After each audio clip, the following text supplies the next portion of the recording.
Welcome to Cult Connections. Let's see what we are taking a sideways look at today.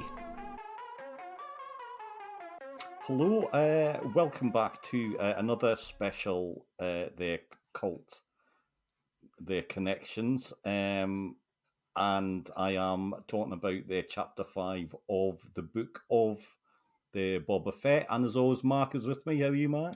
Very well, Ian. Are you? Yeah, I am absolutely fine. A bit windy where I am there today, so it's very much a day for not going outside. Yeah, absolutely. I'm going to have to correct you though. You said it's the Book of Boba Fett. I would argue that it's the Book of Mando Fett this week.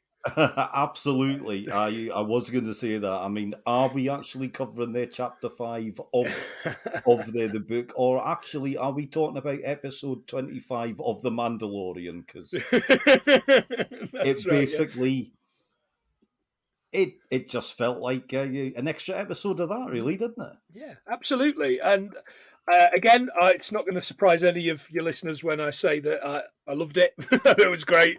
I'm still on board. I was a little bit taken out. I didn't think we needed quite as much of what we've got, but in bridging the gap. But yeah, it was good. I missed Boba this week. I did miss it. Yeah, I think it did. It was odd. Funnily enough, though, it kind of got me thinking about filler episodes. I've kind of mentioned this there before on some of my past ones, but especially with like old sort of 60s TV, long running sort of TV serials. Mm-hmm. The Doctor Who was a prime example of this. So you knew when one of the regular cast members was actually off that week, because they were either stuck in a jail cell, or they'd been knocked out, so they were just under a blanket for the whole episode. Very common. So it did feel a little bit like that. Yeah, we're going to give him a week off to spend a bit of downtime with his rancor. Yeah, absolutely. Yeah. But to be fair, we got a clue last week, obviously with their music. You know, they were saying we're going to need more their muscle, and we got the Mandalorian. You called it. You did say it was going to happen.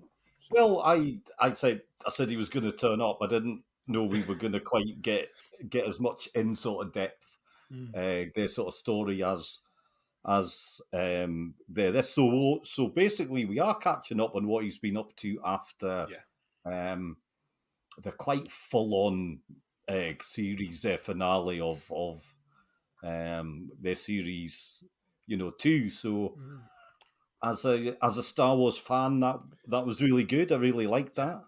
Yeah, he's back to his bounty hunting best, or at least we thought he was. He goes in to kill this guy that runs a slaughterhouse, which I thought was very kind of 70s, 80s, 90s Italian American kind of job to do.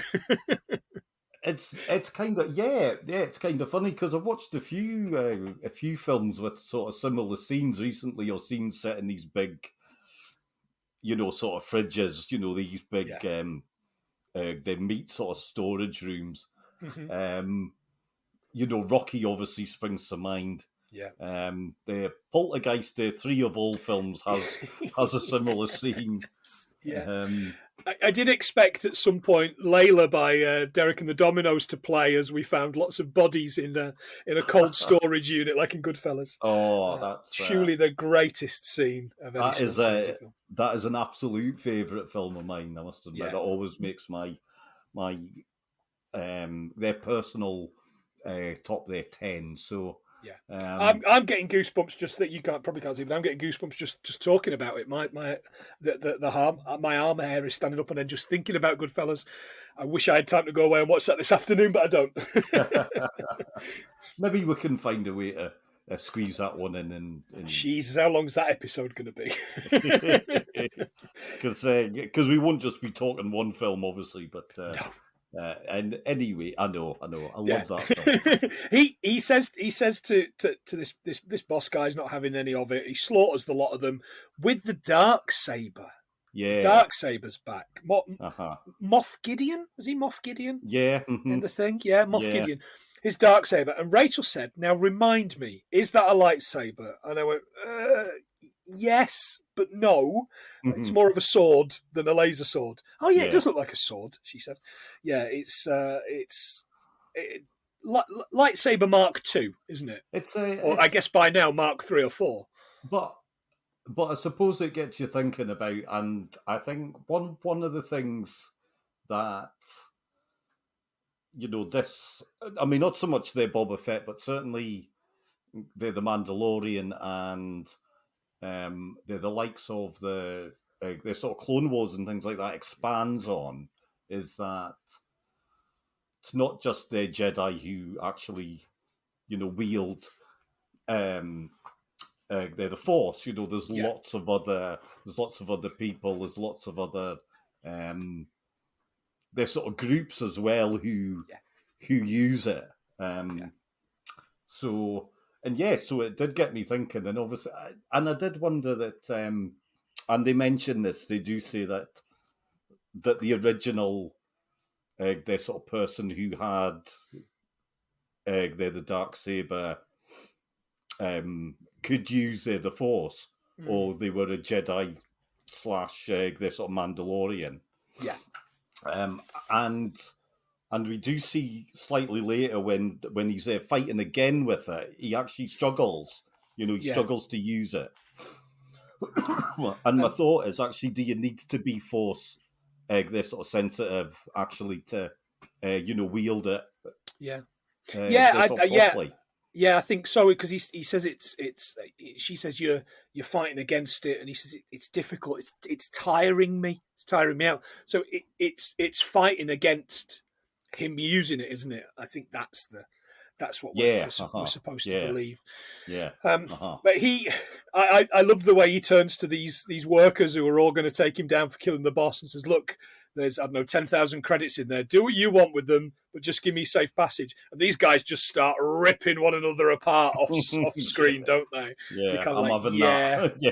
yeah, I understand. Yeah, these guys are. So he goes back to the person that he's done the job for, and he's not getting paid. Well, he does Mhm. get paid, but he wasn't there to get paid. He was there to find out and access to the bottom of this.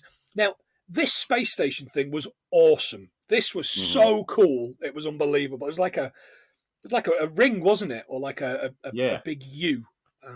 Well, Really cool. yeah. Now again, I mean, I don't know if you know um, this sci-fi the novel, Mark, but immediately I was thinking of Larry the Niven's the Ring World, which is about basically a sort of construct, so a big sort of satellite Right. the type thing that actually goes all the way around the planet, so like an artificial the ring. Okay. Uh-huh. No, I Um, wasn't aware of it. I've written it down to have a look at afterwards. yeah. That'd be right up my street. Yeah. Yeah, uh-huh. I have read that book a long, long time ago. So I can't actually remember too much about it, but that was my first thought, and actually this got me thinking, because I know we've sort of chatted a little bit there this week. I know on the 100 things you've done Starship, their Troopers, Mm-hmm. there this week, which of course is based on a Robert their Heinlein their story, Yeah. and very well sort of done as well. Again, that's a Mm. film that I absolutely love. Yeah. Yeah, um, and but it did get me thinking about their sort of literary influences on their Star Wars, and Boba Fett. The series is obviously they're sort of Tatooine. They're based, Yeah. and a desert planet. I always just have to think of their sort of Dune. Mm. Yeah. It is very sort of Dune like. Yeah. With the worms. That you could probably argue that the sand, their sort of people are similar to their Fremen. Mm-hmm. Um, So yeah. So it's actually I really enjoyed that. I enjoyed this ring sort of structure, but Yeah, it made me think of actually sort of classic, sci-fi yeah, and it was sort of novels. smart because every time it kind of zoomed out, you saw all the detail of the houses and the huts and the various bits and pieces that were there, and I was there for that. He makes his way down, doesn't he? He's been he grazed himself. He got injured in the Yeah, fight, and yeah. he injured himself, right, with the dark saber. I couldn't quite figure that out. Well, I He think got himself. yeah, basically, yeah, he kind Yeah, of because he's no use with it. So yeah, yeah. yeah, He makes his way down, and Rachel said, oh, "It's a bit precarious, this, isn't it?" And I said, "Every single structure in space in the Star Wars universe is precarious. They don't do handrails. They don't do safety. No, the Death Star never had any handrails, as well we know."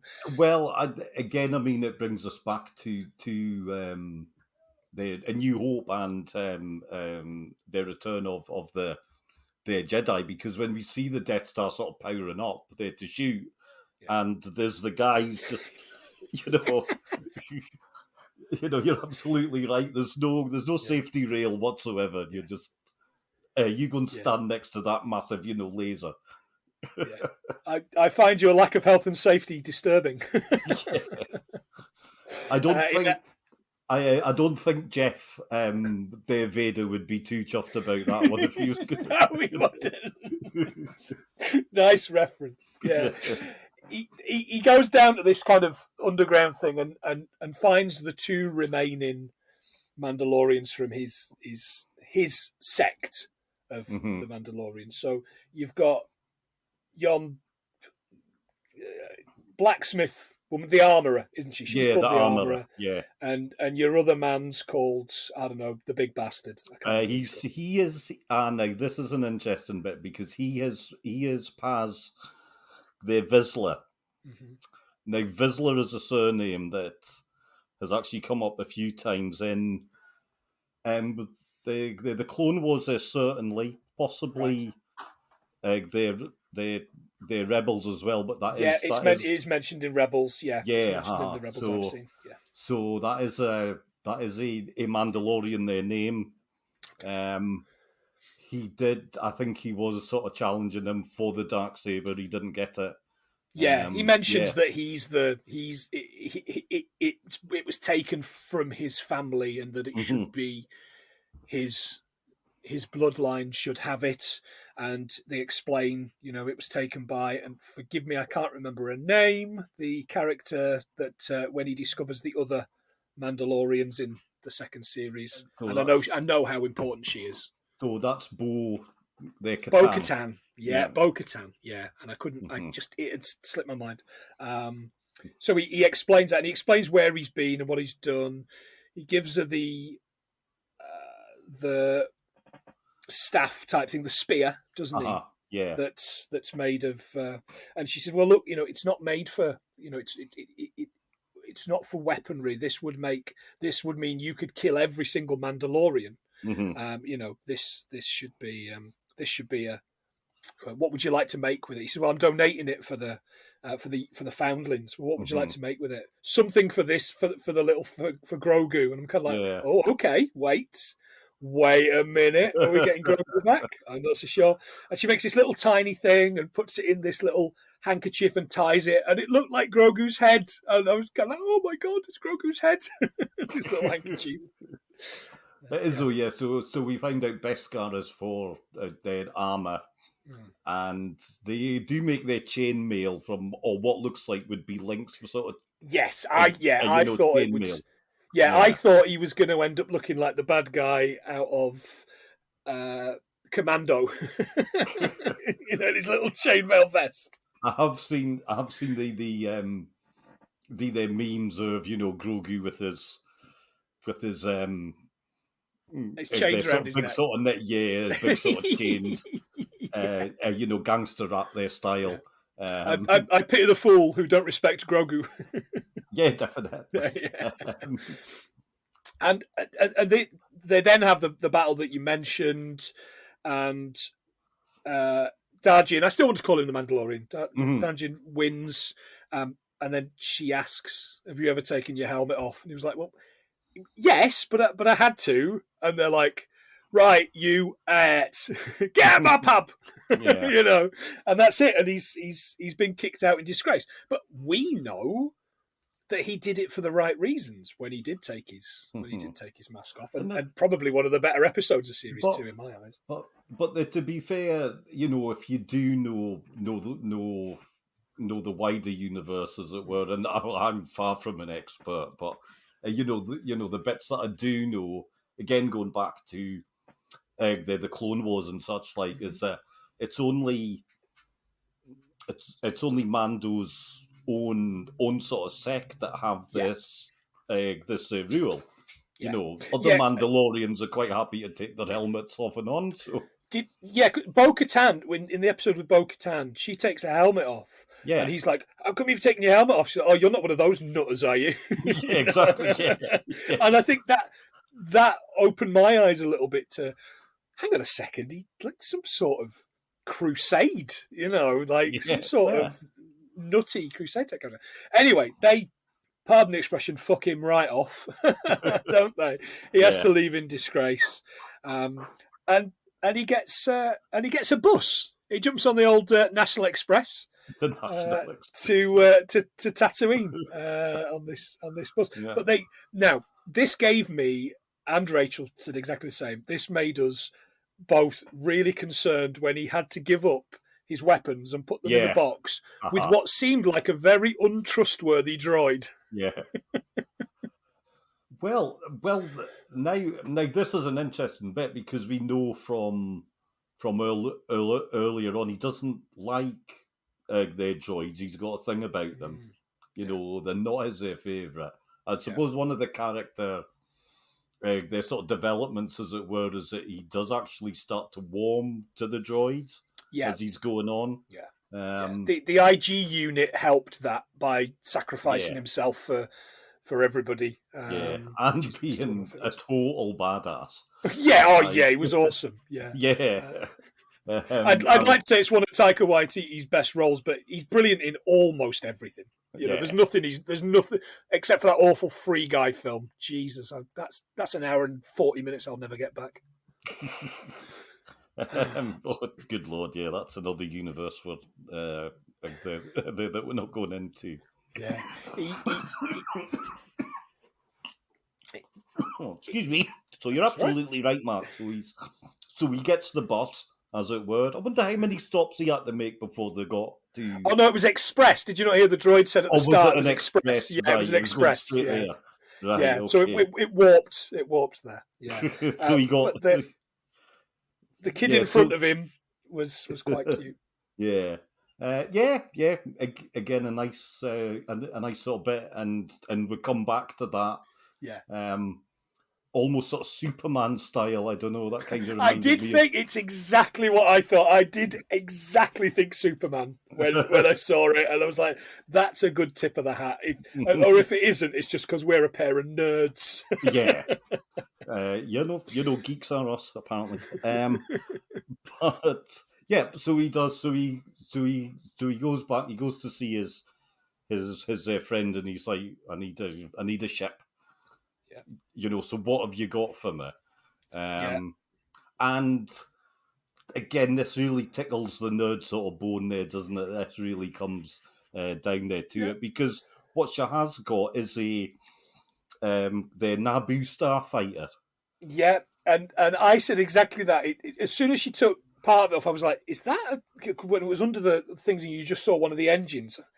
Is that a pod racer? Why would she have a pod racer for him?" And then she pulled the thing off, and I was like, "Oh!" And Rachel went, "What is it?" I was like, "It's a Naboo starfighter," and she was like, "It's an N1." I was like, "Oh shit, was I wrong?" Oh no, an N1 is a Naboo starfighter. Okay, that's fine.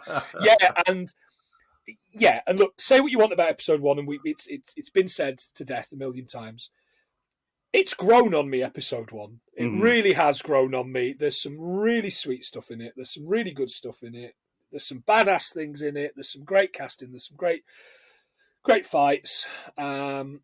there's some racist stuff and there's an annoying kid, but it's all right. It's certainly better than Clone Wars. No, you're Sorry. absolutely they're Attack of the Clones. I keep calling Attack of the Clones Clone Wars. I'm not going to watch Attack of the Clones again. I know I have no need to watch Attack of the Clones ever again. I like the first act. I like the third act. Don't particularly like, mind you. Do you not like the pod racing bit of the? Are we talking about Phantom Menace? No, Attack of the Clones. Oh, Attack of the Clones. Yeah. It's the sand. It's dry and it's coarse and it gets everywhere. Yeah. No. The only time I've ever been to the toilet during a Star Wars film was the rolling around on the grass romantic bit. No, I'm not here for this. I'm in my early 20s. I'm not in for this. It is clunky, isn't it? Yeah. However, George Lucas doesn't write good dialogue. He never has. No. However, Mark, you're absolutely right. It did so the starfighter, and we see them, building it, and there's nice bits with their Jawas, obviously. Now, the thing with the Jawas, while we're on it, I've got to say, Amy Sedaris is hilarious, and actually, she's a bit of a weird crush for me. Not so much with this wig on, but I've always had a bit of a weird crush thing for Amy Sedaris, whether she's on Kimmy Schmidt or she's hawking those beads that you throw in the washer to do your to brighten up your washing. And I think she's hilarious. And there's this bit where he says, "You speak Jawese?" And she says, "Yeah, I dated a Jawa once. Really furry. Would you date a Jawa, Ian?" I probably not. I think I'm a bit too tall to be fair. I mean, I'm quite open-minded, but practically. And let's face it, if you were dating and then you fell out, your alloy wheels would be gone and your coffee machine would be dismantled. Yeah, exactly. Yeah. You wouldn't have a droid. Yeah. Yeah. No. That's fair. Well, as I'm only 5'11", sorry ladies, and very hairy, I think I could be a Jawa, or at least part Jawa. Yes. My mother was a Jawa, and my father was a Wookiee. Good. I mean, how that would? Yeah. Anyway, it's best not to think about it. No, let's not. I loved the setting it up and the building it and all of the pieces. Yeah. And the Jawas could get anything. They are such industrious little fellas. You got to love them, and they get absolutely everything. But I couldn't help thinking that this Amy Sedaris character, I think's called Pell or Peel or something like that. Mm-hmm. She is one of a great history of mechanics in TV shows. So I would put her up there with Elaine's boyfriend, Puddy from Seinfeld, Kevin from Coronation Street, Rosie, and possibly Phil and Grant from EastEnders. Fair enough. Yeah. That's the references for the American listeners there, of course. Alienating the American listeners from minute 20. Well, I don't think. No, they love this stuff. Again, another EastEnders reference this week. Yeah, I've got to keep them coming now. Yeah. Hopefully next week someone will shout, "Get out of my tavern! Get out of my cantina!"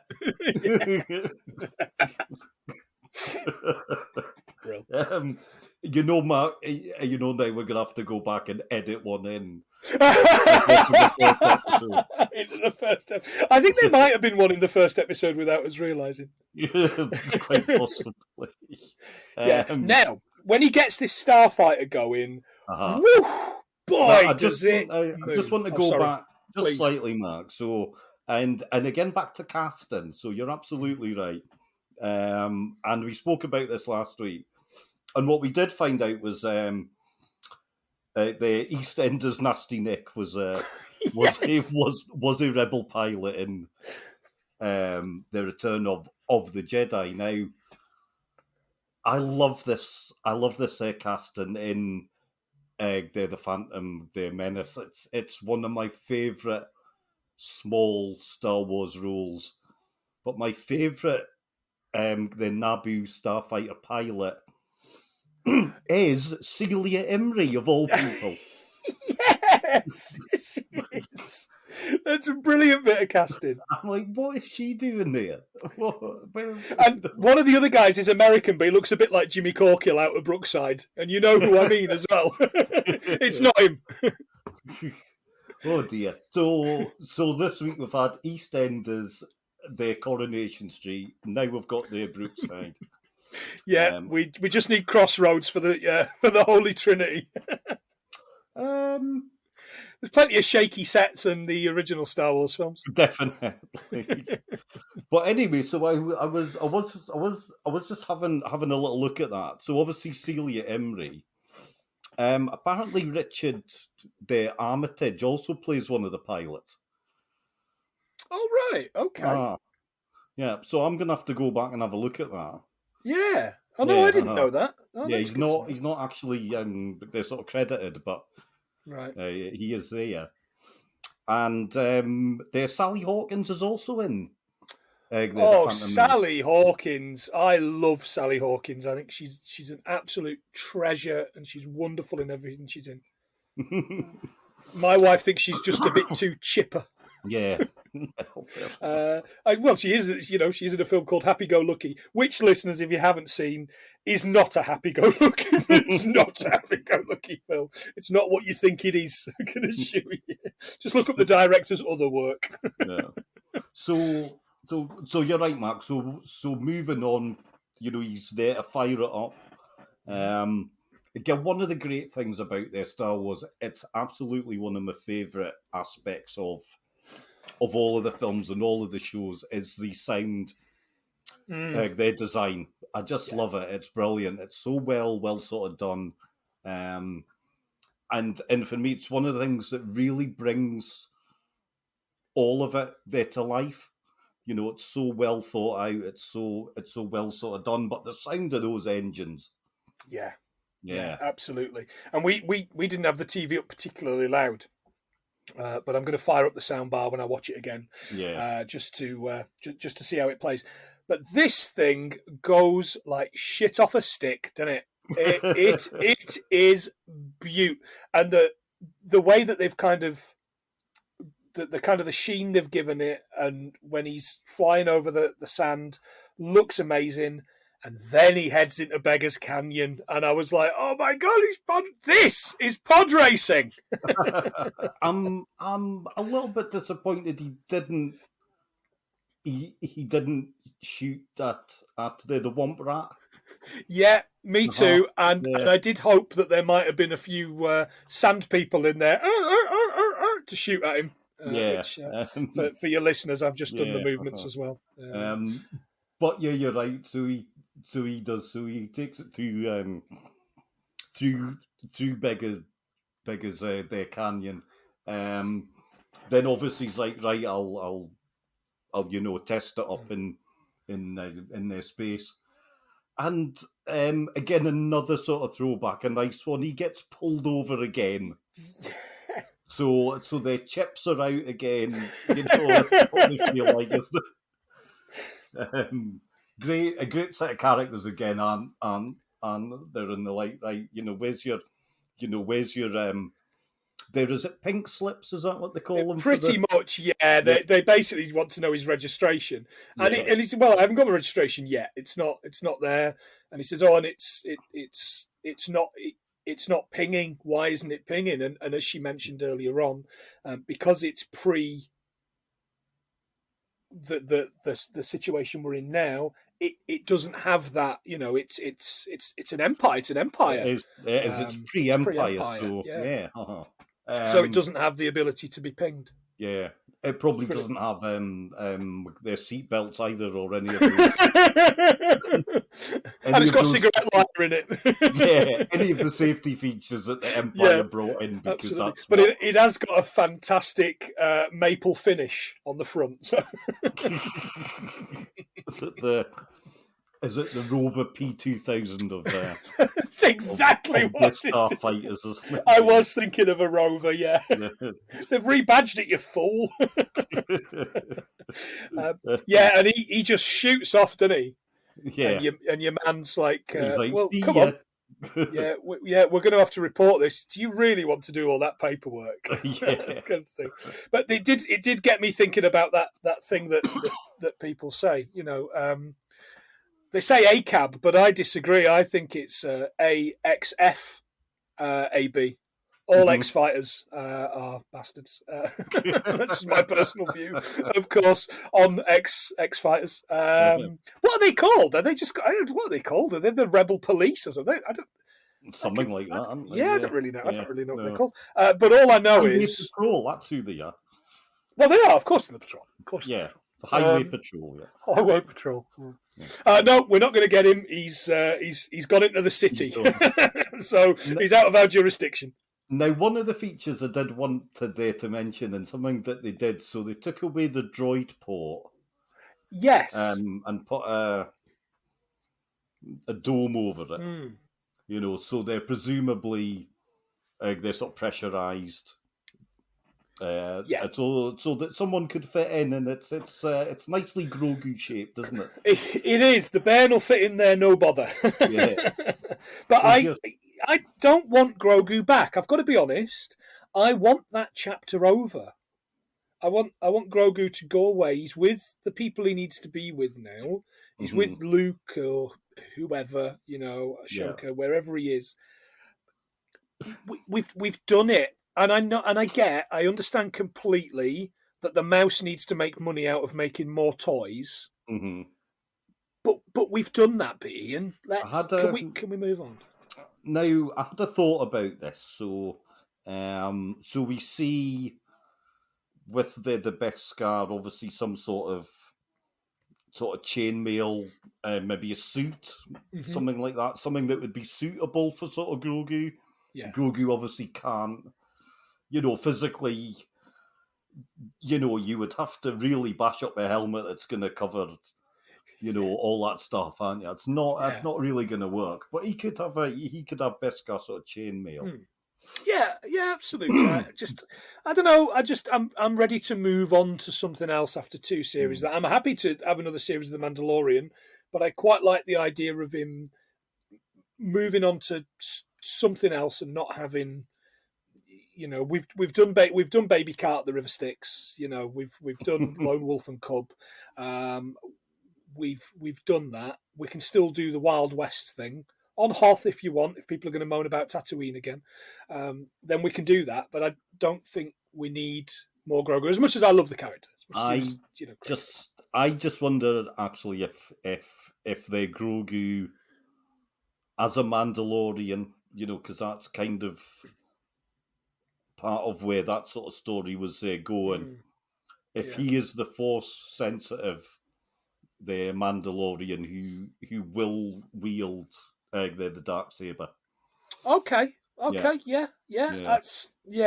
that'd be interesting to see. Yeah, that's going to take at least 250 years while he grows up. So yeah, exactly. So that's a longer story. I think that's definitely for the long term. Yeah. Now, before we do wrap it up, Mark, I do have to mention one of my favourite Astro droids, and we'll see him again. It's poor old R5. Yeah, it's nice to see him. I do like him, even R5 and his busted motivator. Yeah, I've got a busted motivator today as well, Ian. I just can't be bothered. One of my favourite bits from a New Hope, and one of the goofs, as it were, that you do see. And I don't know if you've ever noticed this one, Mark. So the scene, obviously, where the droids are all there lined up, and Luke and Uncle Owen are sort of they're sort of choosing them, and he chooses R5, and R5 moves along, and obviously breaks down, as we know. Yeah, and you see C-3PO talking to Owen, with R5 there, and 3PO points back and says that R2 unit's really good. I've worked with him there before. R5 is standing next to R2.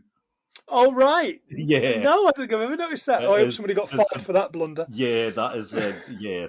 So that is a gaff. I don't know. I don't know whether they fixed it. I don't think they have.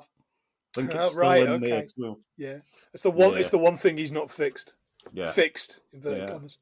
So anyway, so he's off on his the joyride. He's got his super duper Naboo starfighter.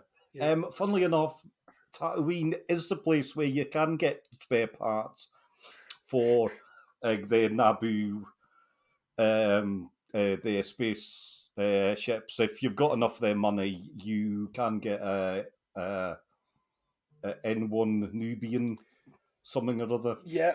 Yeah. It's, Republican credits are no good here. This is the Outer Rims. You just can't play Republican credits, of course. But, so he comes back, he lands, he's like, yeah, this is a business. Thanks very much. The Fennec Shand turns up.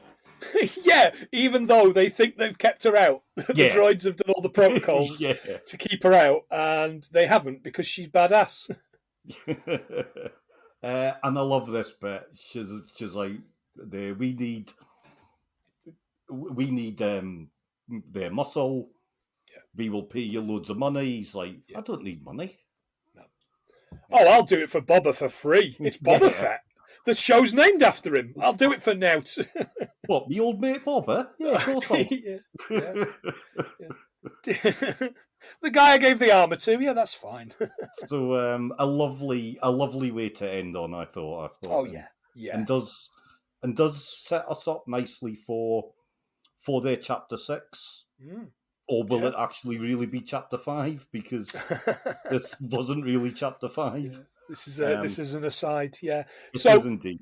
I would assume they're going to get together an army of bad bastards and go and take down the Pikes. And I would have thought, knowing American TV shows as I do, most of the exciting stuff will happen in the penultimate episode of the series. All the big stuff tends to happen, and then the final episode will be some overlap of that, and then conclusion and such. But we don't know. That would be very the sort of the Game of their Thrones. Everyone's favourite episodes of the Game of Thrones are their penultimate ones for a season. Because that's when the big, massive their battles happen. Yeah, exactly. Yeah. So we will watch with their sort of bated breath, as it were. I can't wait for Wednesday now. No, me either. It's the done thing, isn't it? Have my tea, sit down, and get some Mandalorian on. Fucking hell! This week it was anyway. Get some Book of Boba Fett on, and then move on. Still loving it, still enjoying it, still think it's great. Think I'm going to be quite sad in 2 weeks' time when I don't have any of this to watch. I think that will possibly be when a new Marvel series comes along. Oh, okay. All right. What have we got next? I think, is it Moon Knight? I think it is. All right. Okay. So, look, that'll keep us going. Why not? Yeah. Yeah. So, and then obviously Obi-Wan, I think, is the next one, and I can't wait for that. March or May, I think Obi-Wan, isn't it? I'm sure. Superb. Yeah. Can't wait. Great casting. Yeah. Fantastic. And that's bound to be a lot of campy fun. Oh, that will. It's meant to have it's going to have a very different feel to, I think, the Mandalorian and some of. I think it's going to kind of Boba Fett sits in the middle, because Mandalorian for the most point was very, very serious. And indeed. And this will it will be silly fun. Do we know when it's set? I assume it's going to be set on Tatooine with him and people moaning. Well, I think there'll be some of it. I think it will be well. That's the thing. I mean, we can only assume. We don't actually know, do we? So I'm not sure. I mean, we know we do know that Hayden's coming back. Mm-hmm. So I'm going to assume from that point that actually a lot of it won't be on their Tatooine. All right, so it'll probably be set between 2 and 3. You would have thought, that at the beginning of 3 where they save Palpatine, and there's that bit at the beginning of 2 where they save. They're basically kind of like the princess's guards, aren't they? So it'll kind of be Jedi cop school. I don't know. I thought it was going to be set after Sith, but will we get? Because I suppose one of the things that we think of is, and again, something that the Clone Wars and the prequels and such like have done well is we assume the last time Obi-Wan and the Anakin met was on